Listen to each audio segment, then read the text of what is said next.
Hello everyone, I Dr. Pritika Bahad from Department of Artificial Intelligence and Data Science welcomes you all to another session of Prestige Institute of Engineering Management and Research online lecture series. In today's session, we will discuss upon AD801 Big Data course in which we will be focusing on challenges with big data, technologies with big data and the infrastructure requirement for the big data. So let's have a quick review of what is big data. As discussed earlier, big data is data that is too large to handle easily on a single server or using traditional techniques. It may include the data related to atmospheric sciences data. It may be rapidly blowing observation, that is radar, satellite or sensor network, or it may include climate models. Improving the management and exploitation recognized as the key to advance in government sponsored research and private industry. That is the key benefit of big data. If we are having good analytics over the big data, we can utilize its insights for organization growth. Now, coming to big data characteristics. As discussed earlier, big data characteristics are defined as three V's, that is volume, velocity, and variety. In many of the references, you will get four V's as volume, velocity, value, and variety.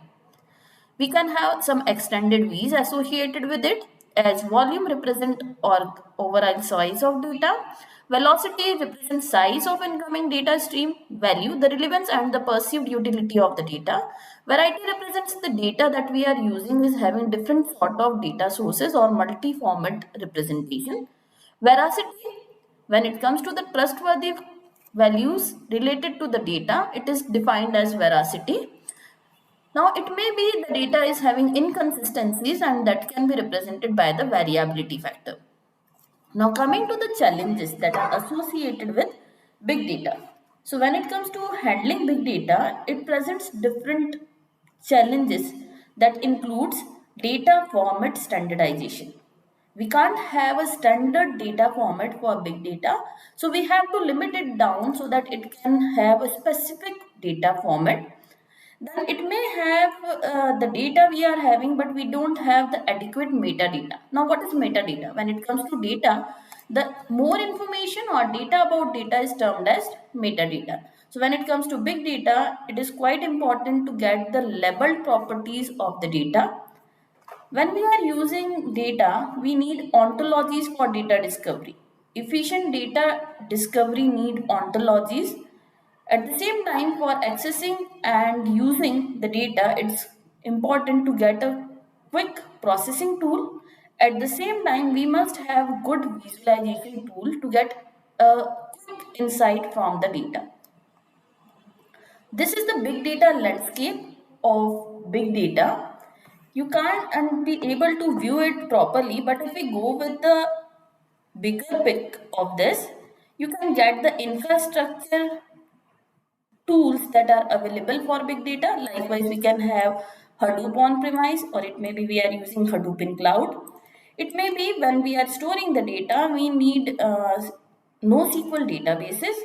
For NoSQL databases, we can have different formats. Likewise, we can have MongoDB. It may be we are using MarkLogic.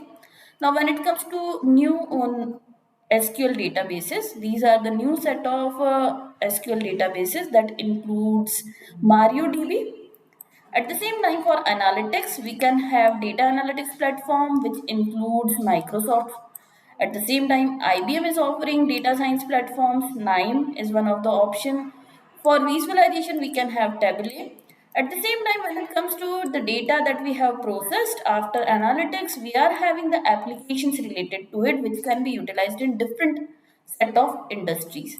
So different industries that are utilizing this data analytics tools includes the health industry, at the same time life science. In case of transportation, we can check that Uber is also using data analytics to get the nearest ride near you. At the same time, it may be utilized in agriculture. Likewise, in case we are going for digital twin, then digital twin is also utilizing big data analytics for their resources. Apart from that, when it comes to big data, from where we have to collect the data? So there are data resource platforms as well from where you can collect the data. So the landscape of big data includes a big picture where we can have different tools and technologies that can be utilized for big data. Now coming to storage technologies for big data. As discussed that in big data era, data is increasing and it is generated from heterogeneous devices. Likewise, it may be IoT devices. It may be we are having the sensor data that is collected from sensor network, scientific experimental data. It may be we are collecting the data from the websites. So when it comes to the data that we are collecting, it may have different formats. So to store this data that is in different formats, we need a specific data format is not available. So we need the databases that are not having a specific data format, and for that we can go for NoSQL databases. So here is NoSQL databases. When it comes to NoSQL databases, let's have a quick review what is traditional database. So when it comes to the traditional database, as you are aware that traditional database have a schema associated with it. It is having the ACID property, that is atomicity, consistency, isolation and durability of transaction. But when it comes to NoSQL databases, NoSQL does not need a ACID property within it. Okay. So when it comes to ACID property, that is the strength of default or the traditional databases, it is having a specialized data scheme. But when it comes to NoSQL databases, as the name suggests, NoSQL is no structured query language. SQL is structured query language, whereas when I am associating no, that is we don't have a standard schema associated with it. It supports heterogeneous data formats. It allows us to have high availability across different resources or the nodes that are associated or located in cloud. So when it comes to traditional versus NoSQL databases, the core difference is in case of traditional databases, we are having a specialized data scheme, whereas in NoSQL, we don't have a specialized data scheme. We can have different data formats. It allows us high availability. It can be stored at different commodity server in the cloud. It allows us high reliability because we are storing the data at different location. Keeping the single copy is quite difficult, or it may be it go for loss of the data. That's why we should prefer for NoSQL databases, which allows us high reliability and high availability. Now, when it comes to NoSQL databases, there are four types of data models that are utilized in NoSQL databases. That is key value, column value, document oriented NoSQL databases, and graph oriented NoSQL databases. When it comes to column oriented databases, few of the example is HBase, Hypertable, Cassandra. The commercial products include big data, that is the Google product. Then NoSQL databases which have a key value pair include Redis.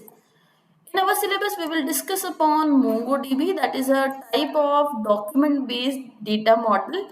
Then we will discuss upon the graph, that is Neo4j, that is a graph database.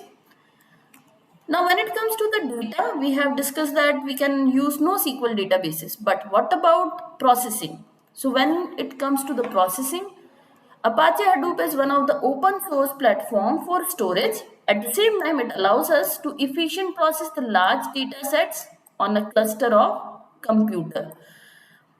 The framework provides fault tolerance, high reliability, and scalability, which is allowing us to process petabytes of data in small amount of time. In the next session, we will discuss upon the data analytics, use of data analytics, desired properties of big data.